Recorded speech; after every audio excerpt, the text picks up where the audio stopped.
So imagine the house is your body, and now you can't get out of it. It's not like you can get into the house. And so that's the way it feels emotionally inside, that you're now walking around a house with a constantly shifting foundation that's going up and down and up and down. You're just trying to survive day by day inside that house.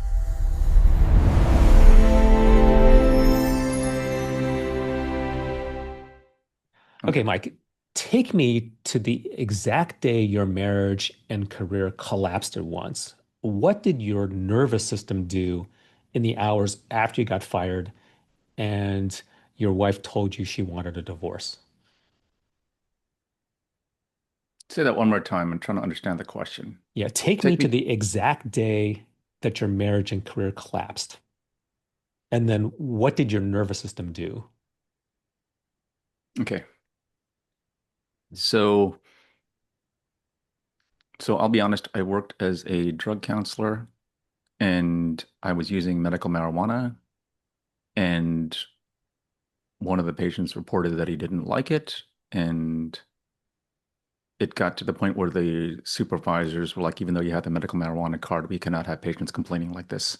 And we're a drug treatment center, man. We can't have this. And so, and we gotta let you go. And it was like, I remember it was like 10 o'clock in the morning, and I had to call my then wife, and she had to pick me up. She had to leave work, pick me up and stuff. And like they kicked me out like right there, I was packing up my stuff in a box. Um, but when I was and so they told me all of this on a Friday on my 50th birthday, and I was expecting the usual office party with the cake, wondering why there was no cake in the fridge because they get a cake for everybody else, but they didn't have one for me. And so I was like, huh, wonder what that cake is. And little did I know they'd been planning this for 2 weeks because they've been discussing it and stuff. And so the reason I bring that up is that when my supervisor told me, that was the first time I ever felt like a trauma shock. I'd never been fired before, actually. I'd never been fired before. Hmm. In 50 years, in 30 years of working, I'd never been fired. So I just remember that feeling like I'd gotten into a car accident, and having to call my then wife and stuff and having her pick me up. I still didn't know that she was so angry that she was going to ask for a divorce that night. She just sort of drove me home in silence, and I was trying to explain to her. Um, And then it was that night when we were laying together, she just sort of said, I was talking about it, and she said, that's it, I've had it. I want a divorce. And I had no idea that she was ever going to say that to me. That was a Just complete said surprise. it was a complete surprise. And from her point of view, she said later on, you should have known. Actually, both the workplace and my ex said, you should have known. You shouldn't have been doing these things. You should have known this. And Hmm. being autistic, one of the first things is like you can't read people. You can't read what's appropriate. You can't read what's inappropriate, in a workplace, in intimate relationships. So one, you do inappropriate things impulsively, and two, you can't read when people are upset and they feel that that's inappropriate or wrong. Yeah. And so I was totally in shock from that. So your Um, nervous system is like survival mode, like the bottom just fell out. Lost your career, lost your job, losing your Yeah, it's marriage. like the effect was like opening up your bank account and realizing somebody had embezzled all your money and all you're looking at are zeros. You're like in shock. It's like that. That was the Like feeling. disbelief That and then disbelief, panic. shock, and yeah, and there's something about like I wasn't in denial about her asking for a divorce. I didn't say, "You're kidding." It's you'll come around. I didn't say that to myself. I didn't say that to her. Like something inside knew she was serious, and I accepted it. I didn't fight it. Hmm. And so the reality of it was hitting me in the face as if, again, like imagine this is the best. It's not quite like a car accident, but it is more like the foundation of your life collapsed. Yeah. And at that time, when you lost your job, lost your marriage, what did you understand about your own like level one versus level two autism? Like I knew you didn't know anything about that. You felt I like, knew hey, nothing about it. I was 50 years old, and all I knew of my diagnosis was PTSD, anxiety, and depression. That was it. And some dissociation. That was it. I had no idea that I was ADHD, that I was autistic. This is pretty common for high functioning, late diagnosis adult. yeah.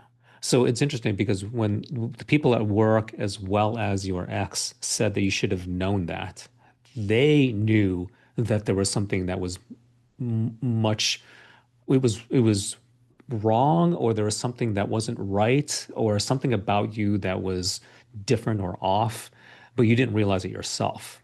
Like you didn't think that anything was wrong. You thought everything was fine. Yeah, I mean, the most I thought was that I have my quirks, I have my differences, but I didn't think I was doing anything so terrible that I would get fired or that somebody would divorce me over it. Okay. Again, also the PTSD played into that too, because I grew up in a house that had a lot of physical violence in it all the time to children. And so no one was ever physical with each other in this house. If anything, we just weren't talking to each other. And so I thought, that's better than what I grew up with. And this is the way my parents were anyway. So what's the problem? And her parents were the same way too. And so I just thought, okay, maybe we weren't getting along incredibly well right now, but no reason to divorce.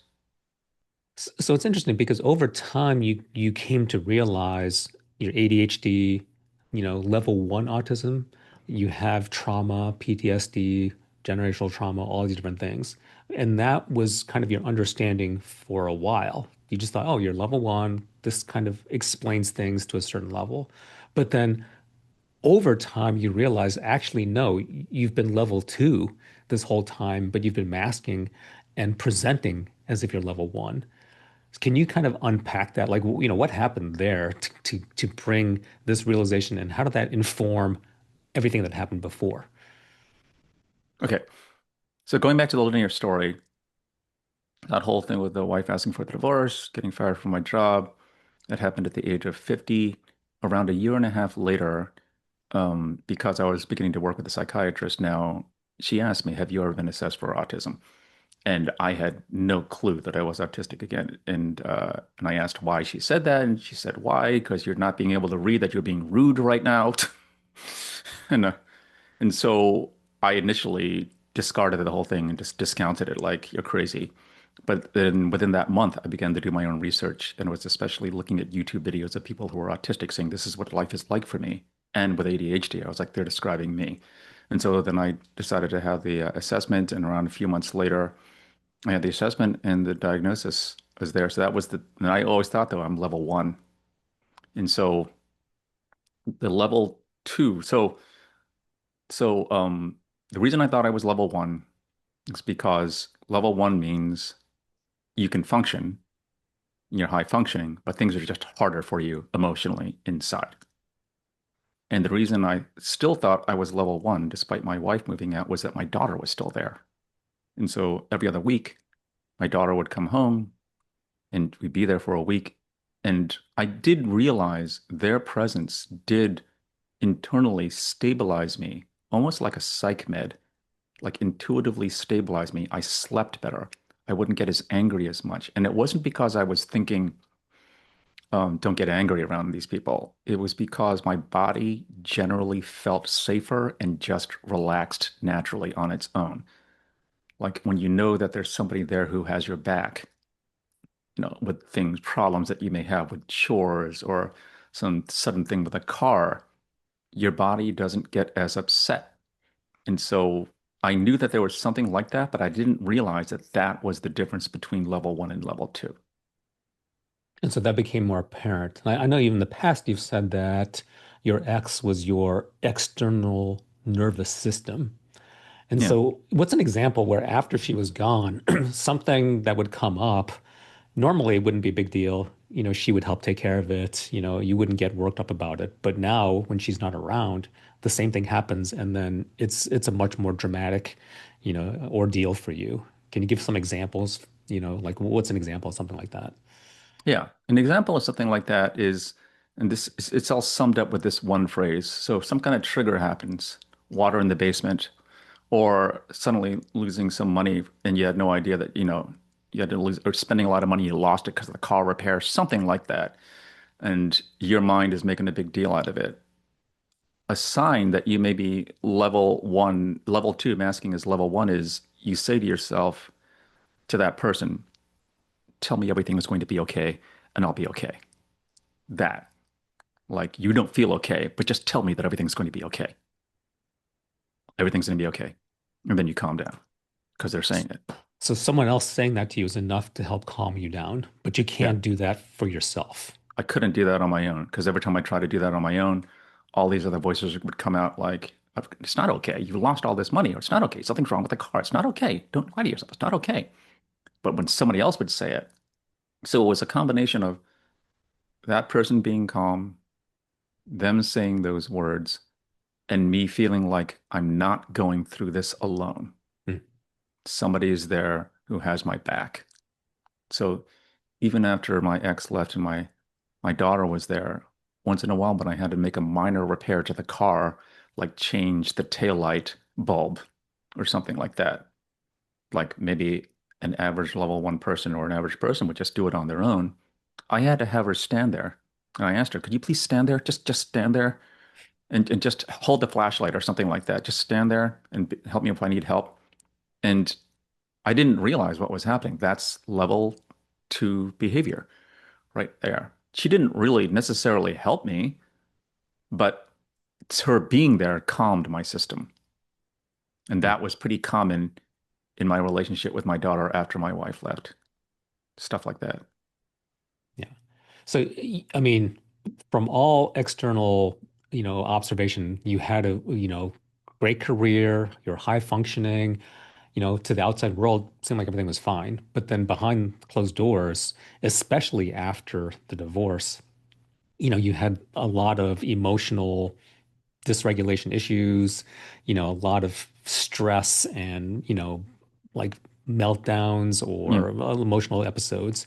Can you can you, pinpoint, was there a certain moment where you finally realized, oh my God, I am not okay? Like was there one point or was it just kind of a continuum? It just progressively got worse and worse and you realized, okay, I am not fine. There's something that is definitely not okay here. And it's hard to describe because when I was totally alone every other week, I was going through these, what I didn't realize were like these complex PTSD autistic meltdowns, sometimes 2 to 3 times a week. What made it worse was like soon after Donna moved out, I ended up with a case of vertigo that lasted for 9 months, and I ended up with some back injury. And so I was in pain, I was dizzy, and there was no one there. This is a perfect setup for a meltdown several times a week because if somebody was there to say, okay, I'll help you with the medication, I'll help you to drive, I'll help you to do this, don't worry about it, I probably wouldn't have gotten that upset. But Yeah. because nobody was there, I would have these meltdowns. Like when I'd say meltdowns, I'm talking screaming at the top of my lungs for 20 to 25 minutes, 3 to 4 times a week. Because you were home alone, so it was okay to do that. Yeah, and then I had a dizzy spell, and then my body couldn't take it. And so I had to release it with this gigantic screaming fit. And that kind of behavior lasted for every single week for 18 months. Oh my God. And, Yeah. and at that time, you were not drinking, you're not doing the gummies, like, so you weren't Nope. like sedating yourself or I wasn't sedating self-medicating. myself. I was maybe taking psych med medication, but I wasn't sedating myself. I wasn't even quite stable on psych med medication because they were trying to stabilize me on it. It got to the point where my psychiatrist said, I remember when she said, I'm leaving this practice and I wanted to follow her.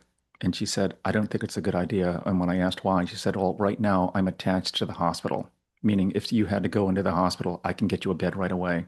Where I'm going, I can't get you into a bed. And I was like, she said, you need somebody that if something went wrong, they can get you into the hospital right away. And that was one of the signs I was like, wow, I She's didn't, saying your case is so severe, you need to be with yeah, someone who could hospitalize you if needed. yeah. She did not feel comfortable me following her. Wow. Yeah. But even then, like, so here's the thing. When you live like this, that was like I would call it this. I already knew my baseline was already edgy. I already knew that I was going through shock, grief, and depression. And my baseline of emotionality was already much higher than an average person. And I did realize I was spiking, but because when your baseline starts at a higher level than everybody else emotionally, you just don't think much of it. It's not that I was thinking everybody's like this. But Mm. maybe I was thinking, well, I just went through a divorce and a loss of a job and a career and identity. So maybe everybody's like this if they lost all of that. But no, I just didn't think it was actually a problem that I was actually level two. I always still thought I was level one. That was the diagnosis. And I thought I was going through a difficult time, which is what my honestly, my own autism therapist says. She doesn't think I'm level two either because she says, well, you just gone through a divorce. You're just living alone by yourself. This is all new to you. Yeah. Yeah.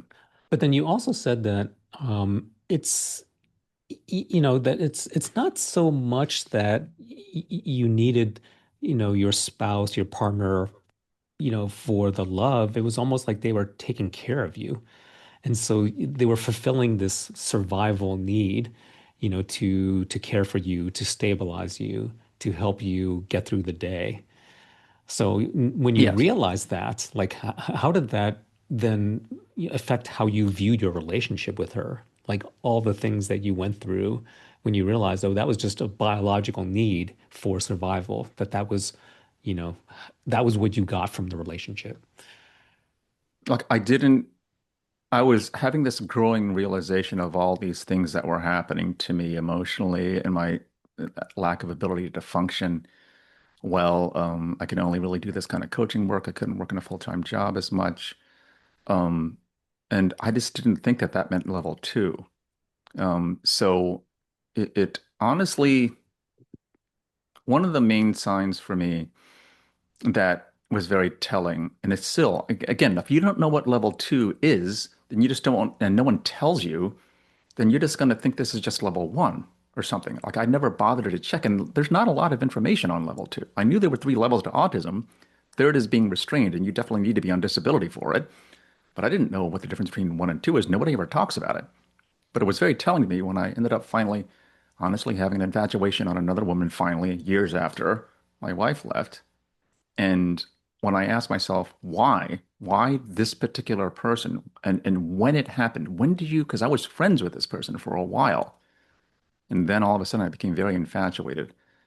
And when I asked myself why, it was at a time when she said that she was saying something that showed that she was thinking ahead for my mental health. Just be careful, Michael. You know your mental health, and just be careful of your anxiety. I wouldn't want anything to happen. Like she was thinking for me, almost in a mothering kind of way. And Yeah. that was what did it. And that's when the infatuation happened. And I realized my infatuation mechanism as an autistic person with PTSD and stuff was was biologically tied to my survival mechanism. I fell in love with her because my body intuitively knew you will survive better with this person. Yeah.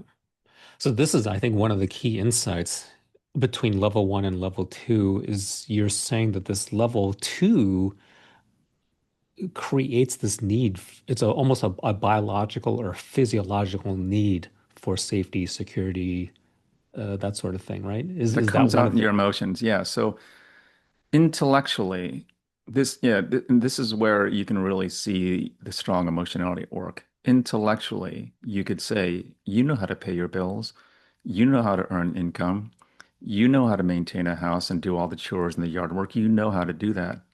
But my nervous system doesn't know this. My intellectual side of my brain knows this, but inside in my emotions, I have the emotions of like a 12-year-old child whose family just abandoned him. And no amount of intellectual reasoning was making that feeling going away. So even though my brain knew it intellectually, my nervous system didn't. Hmm. Yeah. Yeah, you talked about your autism, complex PTSD, ADHD. You put the analogy, it's like cancer, and then your Yeah. marriage, your relationship is kind of like that life-saving treatment. It's the way that you survive. Yeah. So yeah, can you explain a little bit, like, you're just saying that was the feeling that you had, is like, hey, I need this, to survive. That's Yeah. Let's why. just, yeah. Let's put it this way. When I was married for 25 years, yes, I knew I had anxiety, depression, and PTSD, but I was able to say to myself, what am I going to do with my wife in retirement? Where are we going to live? And I could see myself living to a ripe old age, just like they do in the movies, and holding hands and taking walks together. And I could see myself living to a ripe old age. It never crossed my mind that anything would be different. When she left, and I could see how emotional I got and stuff like that, I was then saying to myself, and still too to this day, I don't know how long I'm going to live. I don't know how long I can take this. And I've met other people who have ADHD, autism, PTSD, and they say similar things. I don't think I'm going to be living that long, Mike. And I understood what they were talking about for the first time. I did not, and to this day, do not have that kind of comfort in my body, thinking I'm going to live to a ripe old age. And Yeah, so that's when I saw, like, wow, that's how much this was like treatment to me, having somebody who I believed was there for me and was my family. yeah. And then when you didn't have that stabilizing force, in your life, you talked about, really the depth of the depression and hopelessness. You talked about suicidal thoughts, Yeah. and just thinking, okay, it's not worth it. What was it that changed your perspective? What got you out of that and onto like a better place? Well, I could still go through that as a level two person living alone. Um, so let me just backtrack a little bit. So I still thought I was level one because my daughter was here and visiting me every other week. When she went away for college in the last 3 months, something inside knew, and she's not coming back now. I mean, she may end up getting an internship over the summer. Because I remember the way I was when I was in college.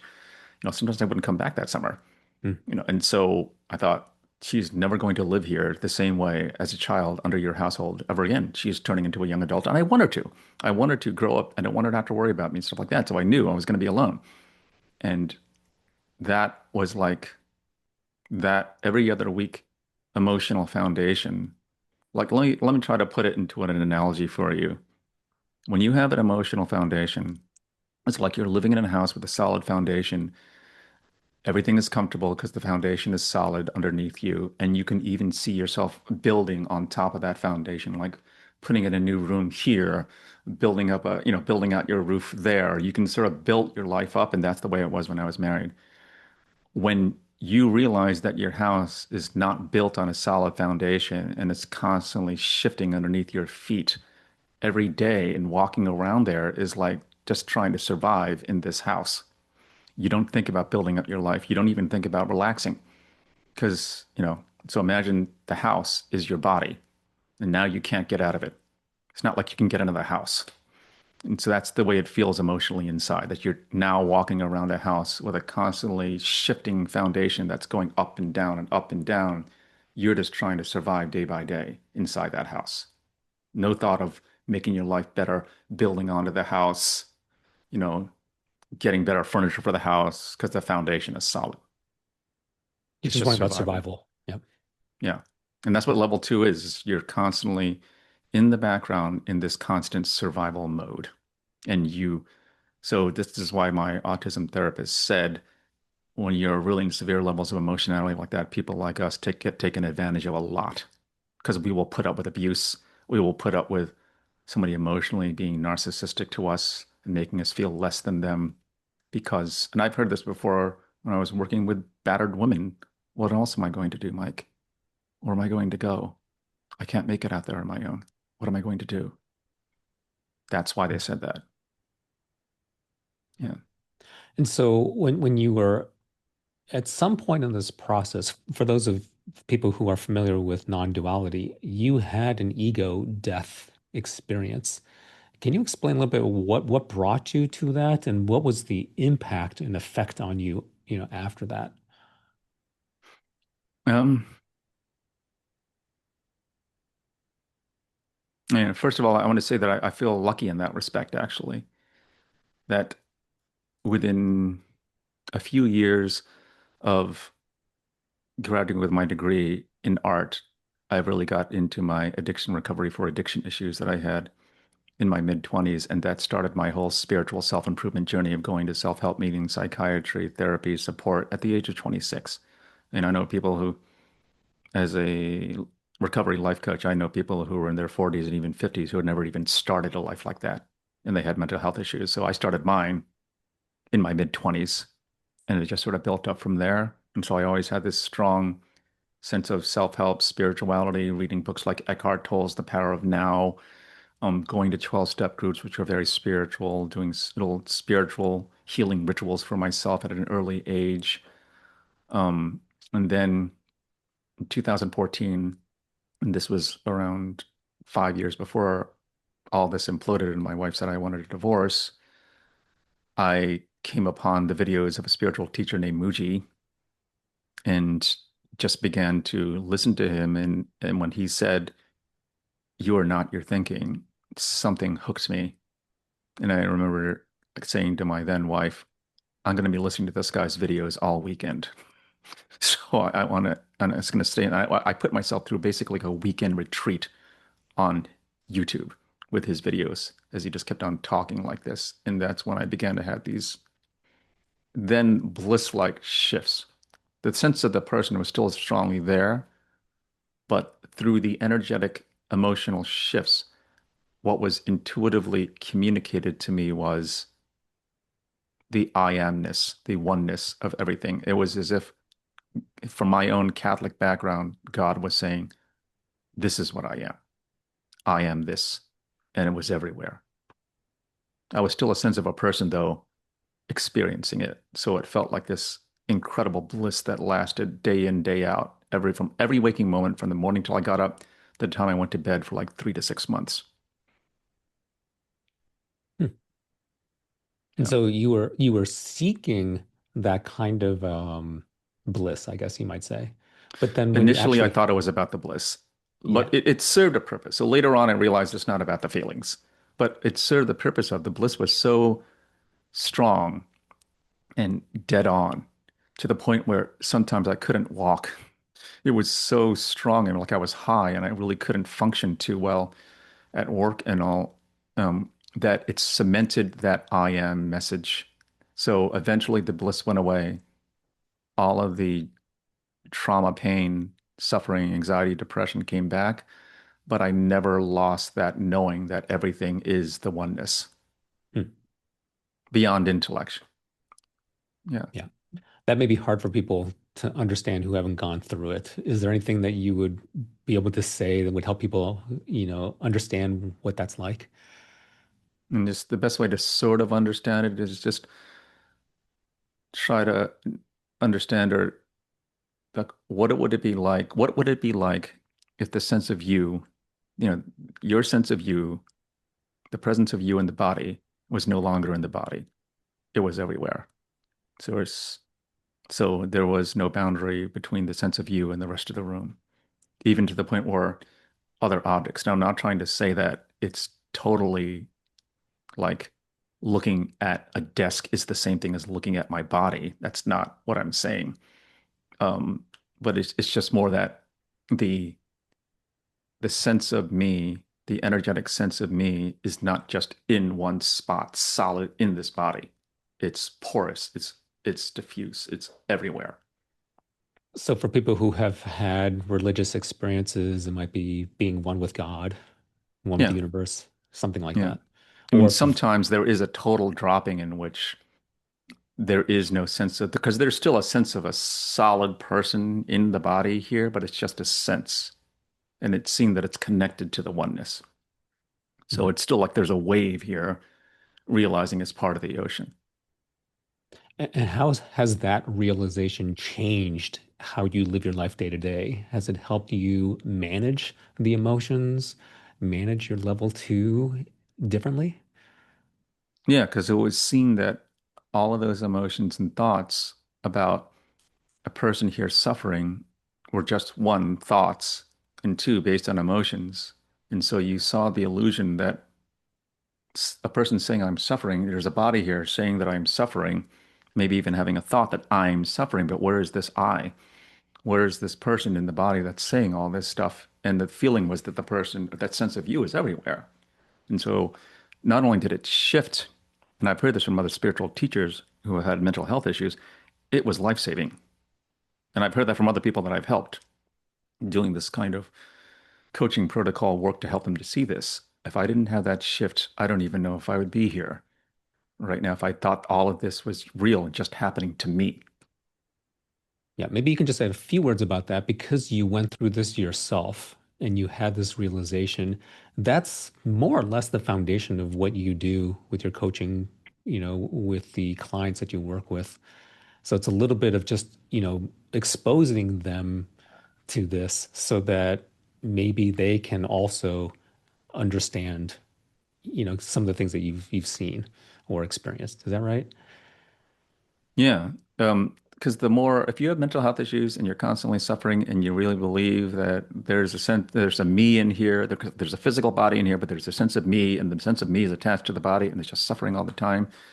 I mean, this is why I'm doing this work, because level two autistic people attempt suicide at a rate that's like 10 to 13 times higher than everybody else.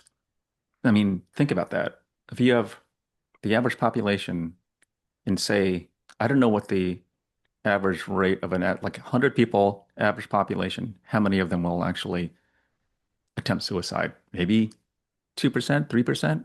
I'm not quite sure. So say it's like 3%. That's three people out of 100. Multiply that times 10, 30. You take a level two autism population, 100 of them. That's 30 now. That's one third of that. That's that amount is just way too high, Yeah. and so a lot of people thinking whatever's happening to this body is happening to me, they kill themselves. And I had friends, unfortunately, that did do that because by the time I was having that thought of feeling totally despondent, why stay around? Why not just end it all? There was already the sense of it's not really happening to a real person inside. Yes, the body is suffering and it's really, really terrible. And it's not that you shouldn't get help. You should definitely get help, but it's not really happening to what you really are.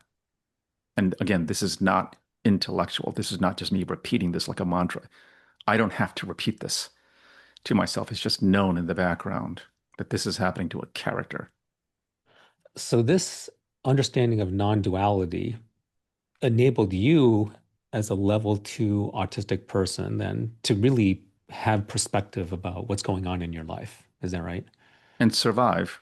And Yeah. survive. Yeah. So my body still goes through these trauma events, like getting a new espresso machine and having something go wrong with it, and you just spent a lot of money on it. It still go through these traumatizing events, and when the traumatizing events get really, really high, a lot of suicidal thoughts do come out. I can't stand this. I don't know how much longer I can take this. I don't know how much longer I can live like this. Why should I even try to go on?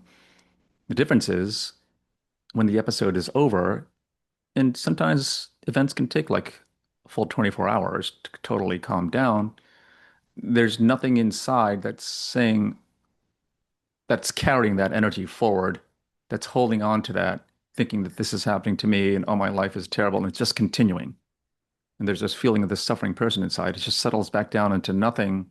And you look back on it, and it does seem like, well, it's memory, or like you're watching a TV episode of somebody who was like that, but it's not you. So it just calms down and the body can go on. Yeah.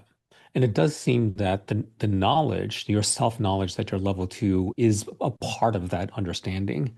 So maybe the takeaway, for people who are watching this, someone who's watching and they may know that they have, level one, they may have some either ADHD, PTSD, genital trauma, whatever.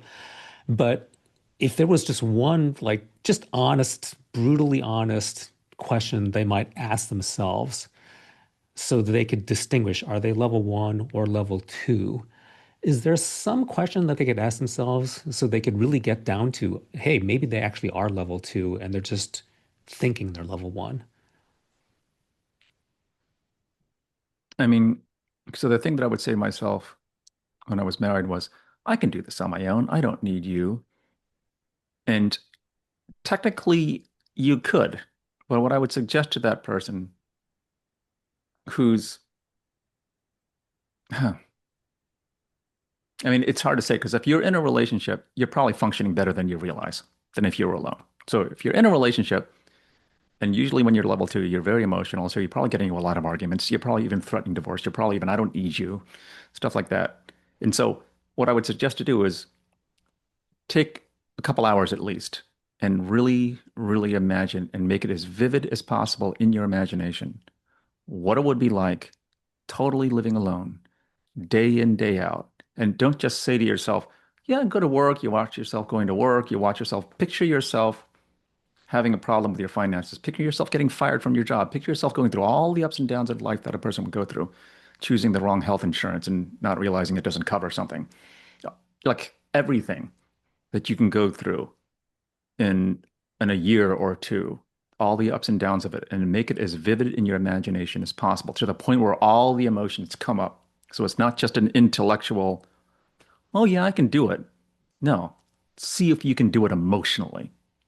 And if there's something inside that starts to get really, really, really scared and clingy and needy, that could be a sign that you're level two. Or if you're living alone and you think you're level one because you're working, ask yourself, usually, honestly, a level two person thinking that they're maybe a level one, they're living alone, they're usually a lot smarter than what their job shows. So we're either underemployed or unemployed a lot. We're never, quote, living up to our potential. And people always say, you're so smart, you're so smart. Why aren't you doing better? Why are you working in this kind of dead-end job or starting position job and you never move up in your career? Because you really think about that and ask yourself why, and don't give yourself that excuse of, well, I just never found the right position, or all my bosses are jerks, or this company, I don't like this company. You really think about the reason why, or is it because you really can't take the pressure of it, and you know that you just the stress will not be manageable for you. You know, as I'm saying all this, I mean, this realization is really, really hard hitting because it is the difference between thinking that you don't need disability to thinking that you need disability. That's a huge life shift. And it's not just thinking that, it's emotionally knowing it in your heart that you've been lying to yourself. That alone can make your depression balloon up, realizing like I am not the person, functional, intelligent person I thought I was. When I look back on my life or when I see what I'm like when I'm alone, oh my goodness, it's scary. To the point where I could see why some people would rather just hide from it and not know. And Mhm. this is why also addictions come out. A lot of times, level two stress is covered over by drinking, drug use, multiple addictions, multiple distractions, like I was, because it keeps the emotionality from getting too much in your face. It keeps you a little bit number because the emotions are just, for a level two person, are just too much to take. And also, what usually goes along with level two is a lot of trauma and PTSD. You just naturally have it because you're just so emotional all the time. You get traumatized by little things. Micro traumas is what they call them. Yeah. And so you would recommend, it sounds like they should have professional help, maybe have an assessment, maybe have a therapist, maybe have some professionals, helping them, through this. Yeah, I mean, you know, not many people want to go that route who are level two. They'd rather just stay clinging on to their partners. And usually, honestly, they've married a partner or with a partner that's sort of codependent with them, who's putting up with them. They can't leave either. And so sometimes I've seen partners that are like that. They're both drug addicted, so they just sort of stay together. And so they don't want to go into this system of getting all the care from the outside. They'd rather have, because level two really does mean, in my opinion, that emotional and functioning level support needs to be in your living environment, Mhm. not a doctor, a therapist, a psychiatrist that you see outside for an hour or two a week, then you come back alone, and the rest of the week you're alone. Like level two really means you need somebody there with you in order to look like a functioning person. And without it, your life needs to radically change to the point where you may not be able to work full time. You may not be able to do all the things that you used to do, go out to the groceries, go on vacations, go out to dinner with people. You may not be able to do that. And you realize it was only because that functional, emotional, structural support system was there to prop you up, to make you look like a functioning person when you never really were. That is such a shock. Like like I said, it's not just a realization and lack of functioning. It's a total identity shift. Thinking that, like, you were imagining you could walk, and then somebody really pointed your head down at the ground, and you realized this entire time you were in a wheelchair. It's like emotionally feeling like that. Who wants to have a realization like that? This is why it's so difficult. Yeah. So maybe in conclusion, what would be your, kind of advice or insights you'd want to share with people who might be in a similar situation? What would you want them to take away? Well, one, if you can find this about yourself as early as you can in your life, because what's worse is what happened to me. You spend decades building up this life that you think is much more functional than it actually is, and not realizing it's only because you had people there in the house. And then when all that is gone, emotionally, again, it's like all of a sudden you realize you look down and you were in a wheelchair, or you look down at the foundation of your house and you realize it was built on quicksand and you had no idea. That realization, that later in life, the mind might not be able to take that and handle that. So try to find this out as early as you can in your life so you can begin understanding yourself, getting the proper help. People like us, we really need to be much more disseminating of the relationships we get into, romantic partners, who to even hang out with certain family members, friends. You cannot be afford to be going through a lot of relationship traumas with people. And this is where a lot of the traumas do actually come from, not just from day-to-day living, from relationships with people, friends, bosses, romantic partners, your own children, even. And so you just got to be aware of this so you can take it easy on yourself, take care of yourself. You can really only be in certain kinds of relationships if you want to be stable. You can really only probably have certain kinds of jobs if you really wanted to be stable. So that's number one, is try to figure this out as early as you can.